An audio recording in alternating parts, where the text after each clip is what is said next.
Halo semuanya, perkenalkan nama saya Nadila. Hari ini saya akan menjelaskan mengenai pertumbuhan perkembangan peserta didik.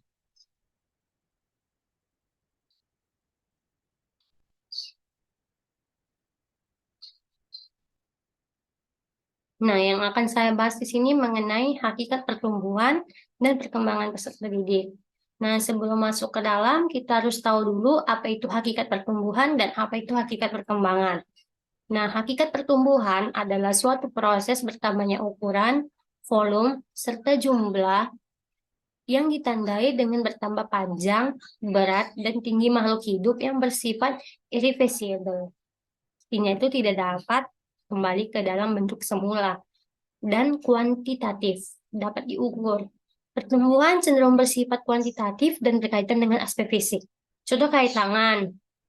Nah, bisa jadi tangan kalian pas masih kecil itu kan kecil, enggak gede gitu. Untuk menjangkau suatu meja itu pun susah. Nah, apabila kalian sudah masuk masa balita, secara tidak sadar, tangan kalian itu akan juga bertumbuh menjadi lebih besar dan kalian dapat menggapai suatu meja. Itu tidak dapat kembali ke bentuk semula, tapi dapat diukur. Nah, yang kedua itu hakikat perkembangan. Perkembangan adalah suatu proses dari organisme muda menuju keadaan yang lebih dewasa, matang secara seksual, sehingga dapat melakukan reproduksi, serta tidak bersifat kualitatif, tidak dapat diukur. Perkembangan cenderung lebih bersifat kualitatif dan berkaitan dengan pematangan fungsi organ individu.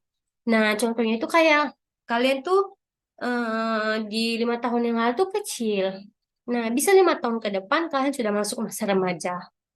Itu tidak dapat diukur, tapi reproduksi kita sudah matang. Contohnya itu kayak eh, maaf cakap, kalau yang kayak perempuan mulai tumbuhnya payudara, kalau yang eh, laki-laki tumbuh jakun. Dia nggak dapat diukur, tapi dia dapat mematangkan suatu sel reproduksi. Selanjutnya, pertumbuhan dan perkembangan menurut para ahli. Nah, dari beberapa saya mengambil satu, yaitu yang dirangkum oleh Dr. Handes Haji Muhammad Arifin MID, bahwa pertumbuhan pertumbuhan diartikan sebagai suatu penambahan dalam ukuran bentuk, berat, ataupun ukuran dimensif tubuh secara bagian-bagiannya. Nah, sedangkan perkembangan menunjukkan pada perubahan-perubahan dalam bentuk bagian tubuh dan integrasi berbagai bagiannya ke dalam suatu kesatuan fungsional. Bila pertumbuhan itu berlangsung, intinya bahwa pertumbuhan dapat diukur, sedangkan perkembangan hanya dapat dilihat gejala-gejalanya, seperti yang saya bilang di awal. Nah, selanjutnya, faktor yang mempengaruhi pertumbuhan dan perkembangan. Nah, di sini terdapat dua faktor yang mempengaruhi, yaitu faktor internal dan faktor eksternal. Nah, faktor internal itu faktor dari dalam diri sendiri. Nah, contohnya itu ada empat contoh ya. Yang pertama itu gen dan sifat bawaan, yang kedua kecerdasan, yang ketiga bakat khusus, yang keempat kepribadian. Sedangkan yang kedua itu faktor eksternal. Faktor eksternal itu apa? Faktor yang berasal dari luar diri sendiri. Itu contohnya seperti kesehatan dan nutrisi, peran keluarga, dan lingkungan sosial. Selanjutnya, hukum dan teori-teori perkembangan peserta didik. Yang pertama, hukum perkembangan peserta didik. Yang ada 8 hukum perkembangan peserta didik. Yang pertama, hukum konvergensi. Hukum konvergensi itu hukum perkembangan manusia yang pada dasarnya tidak hanya dipengaruhi oleh faktor pembawaan, nativisme atau sejak lahir, tetapi juga oleh lingkungan, termasuk juga pendidikan serta pengalaman. Aliran ini menggabungkan arti penting hereditas atau pembawaan dengan lingkungan sebagai faktor yang berpengaruh dalam perkembangan manusia. Yang kedua, hukum perkembangan dan pengembangan diri. Para siswa, juga manusia dan organisme lainnya, memiliki dorongan dan hasrat mempertahankan diri dari hal-hal yang negatif. Manusia berkembang karena adanya insting atau naluri pembawaan sejak lahir yang menuntut untuk bertahan dan mengembangkan diri di muka bumi. Yang ketiga, hukum masa peka. Tiap-tiap jiwa mempunyai waktu untuk berkembang dengan sebaik-baiknya. Masa peka adalah suatu masa ketika fungsi-fungsi jiwa menonjol diri keluar dan peka akan pengaruh rangsangan yang akan datang. Dan merupakan masa pertumbuhan ketika suatu masa fungsi-fungsi jiwa mudah sekali dipengaruhi dan dikembangkan. Biasanya terjadi sekitar umur 3 sampai 5 tahun. Masa yang paling baik untuk mempelajari bahasa, dan lain-lain. Nah, yang keempat itu ada hukum keperluan belajar. Keperluan belajar bagi proses perkembangan, terutama perkembangan fungsi-fungsi psikis, tidak dapat diingkari. Meskipun kebanyakan ahli tidak menyebutkan secara eksplisit, bahkan kemampuan berjalan secara lahiriah dapat dipikirkan akan muncul dengan sendiri, ternyata masih juga memerlukan belajar. Kayak kita tuh merangkak itu butuh belajar. Jika enggak, gimana kita merangkak? Nah, sedangkan fungsi organ kaki anak yang sebenarnya berpotensi untuk bisa berjalan sendiri pun juga segitu, sebaliknya gitu.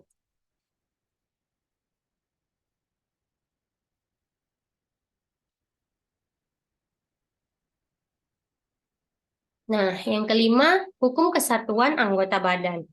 Nah, proses perkembangan fungsi-fungsi organ jasmani tidak dapat terjadi tanpa diiringi proses perkembangan rohaninya. Dengan demikian, suatu tahapan perkembangan tidak terlepas dari tahapan perkembangan lainnya. Jadi, perkembangan panca indera misalnya tidak terlepas dari perkembangan kemampuan mendengar, melihat, berbicara, dan merasa. Selanjutnya, kemampuan-kemampuan ini juga tidak terlepas dari perkembangan berpikir, bersikap, dan berperasaan. Yang keenam, hukum tempo perkembangan. Lambat atau cepatnya proses perkembangan seseorang tidak sama dengan orang lain. Dengan kata lain, setiap orang memiliki tempo perkembangannya masing-masing. Pada umumnya, tempo itu terbagi menjadi beberapa kategori. Bisa cepat, sedang, ataupun lambat.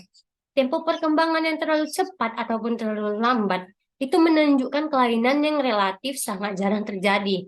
Yang ketujuh, hukum irama perkembangan. Di samping ada tempo, di dalam perkembangan juga dikenal dengan adanya irama atau naik turunnya proses perkembangan. Artinya, perkembangan manusia itu tidak tetap. Terkadang bisa naik, terkadang bisa turun. Pada suatu saat, seorang anak akan mengalami perkembangan yang tenang. Pada saat lain, seorang anak juga bisa mengalami perkembangan yang menggoncangkan dirinya sendiri. Nah, yang ke-8 itu hukum rekapitulasi. Nah, hukum ini tuh berasal dari teori rekapitulasi yang berisi doktrin yang mengatakan bahwa perkembangan proses individu manusia adalah suatu mikrokosmik, dunia kehidupan yang kecil, yang mencerminkan evolusi kehidupan jenis makhluk hidup dari tingkat yang paling sederhana ke tingkat yang paling kompleks. Ada dua aspek itu yang digambarkan di dalam teori ini, yaitu aspek psikis dan aspek fisik.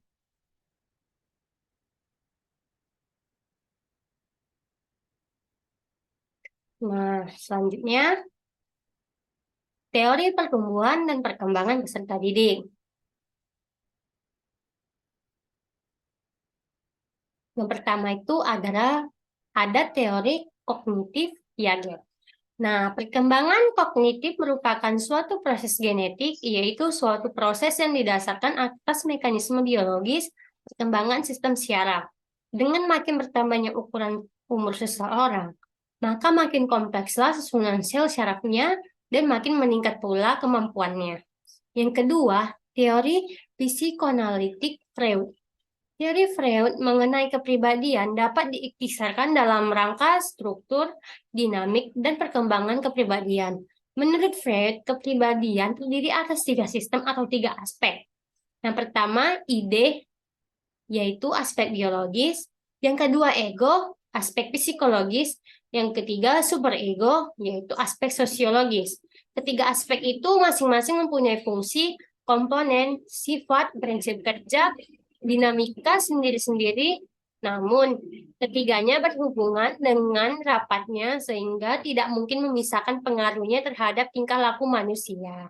Tingkah laku selalu merupakan hasil kerjasama dari ketiga aspek tersebut.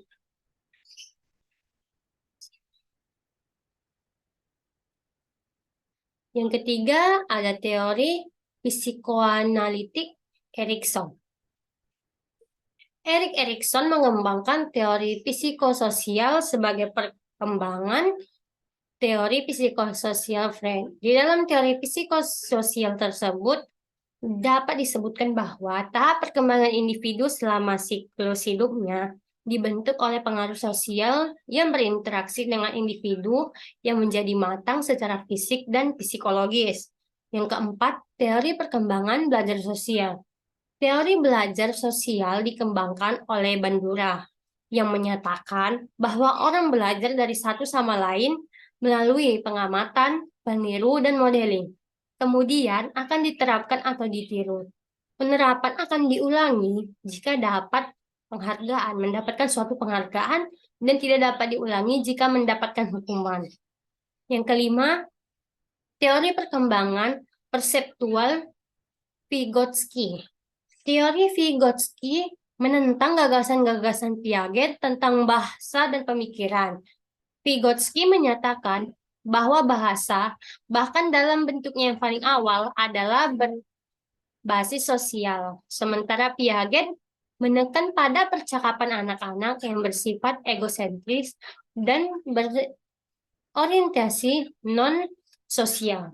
Anak-anak berbicara kepada diri mereka untuk mengatur perilakunya dan mengarahkan diri mereka sendiri. Sebaliknya, Piaget menekan bahwa percakapan anak kecil yaitu egosentris, mencerminkan ketidakmatangan sosial dan kognitif mereka.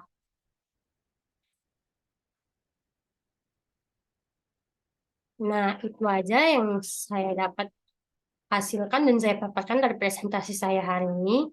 Apabila ada kesalahan, saya mohon maaf. Terima kasih.